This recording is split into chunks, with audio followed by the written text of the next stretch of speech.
Efa ndresaka fifidianana ihany sika dia manao antsoavo amin'ny tsy tokony anatanterahana ny fifidianana filoham-pirenena an-kameana ny eo anivon'ny VTT-FM.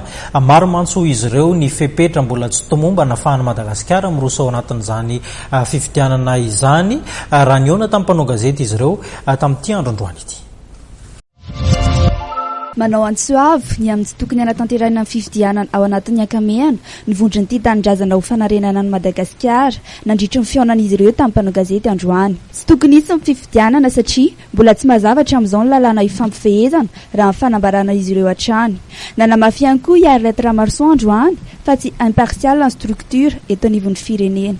Mangataka izay zany hoe mba hoe horavana io gouvernement io zay natsangana amin'ny zava-tsy tombona lalàna ary lalàna zay navokany dia tsy misy tombona lalàna satria tsy mitombo ny gouvernement io dia zay zavatra avokany rehetrarehetra na lalàna inona na ny hoe amin'izao no isy amin'izao no isy ny fifidianana diso daholo tsy legitima tsy légal ka tsy foana aminay dolodolo ninona lalàna avokany indrindra fa hoe dia didy jadona hoe amin'ny 7 novembre dia tsy maintsy atao amin'ny fifidianana